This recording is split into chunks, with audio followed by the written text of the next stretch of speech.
Welcome in Prague at the AECR conference. It's our regular biannual conference. Yesterday we have been dealing mostly with organizational and technical and internal affairs with our homework. Today I guess that we'll receive more food for thought and we will go deep down to a political agenda. We have 3 panels today with no less than 15 outstanding speakers. And also it is a great pleasure to welcome all our VIP guests here. There is a much more wider audience today than it was yesterday. The first panel will be dealing with post-Brexit European Union and the question whether it will trigger a real EU reform or whether Brussels elites will stay intact. And everything we've heard from people like Mr. Juncker or Schulz or Verhofstadt in Brussels in recent days doesn't give us too much optimism. So it is once again our task, the AECR task and the ECR task, to promote the real EU reform in the future. Then, of course, we'll be dealing at the second panel with another hot topic, which is migration crisis.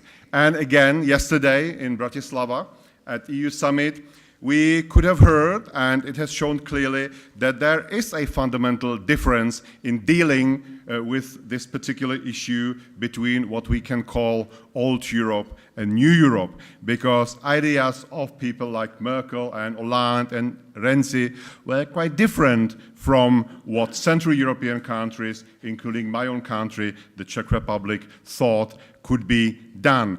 And also, we have a third panel which will be offered to future of transatlantic relations. And this is another crucial issue for all Europeans, for all of us. We can see that from both camps, from Republicans and Democrats as well, we hear time to time some, I would say, statements of concern. We've seen signals and we've heard signals of some potential disengagement of US towards Europe, some departure from free trade, and this is something which is worth to be dealt with, and I'm very curious what we will hear from our US guests. Before that, one more speaker from Czech Republic will address you. You know that my party, the Civic Democratic Party, is now in the opposition since 2013.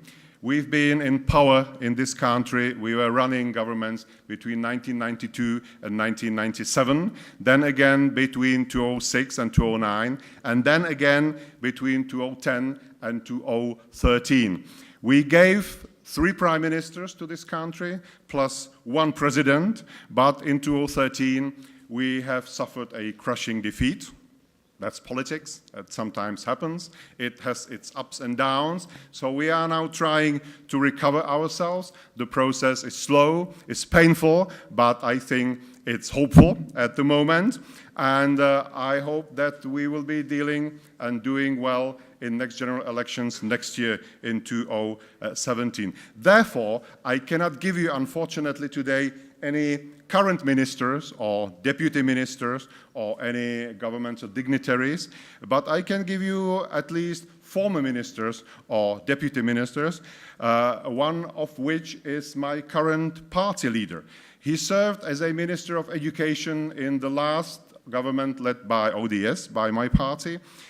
He is by profession a professor of politology, and before he entered politics, he served also as a chief. He was running one of the most prestigious universities in our country, the Masaryk University. Ladies and gentlemen, Mr. Petr Fiala, the chairman of Civic Democratic Party of the Czech Republic.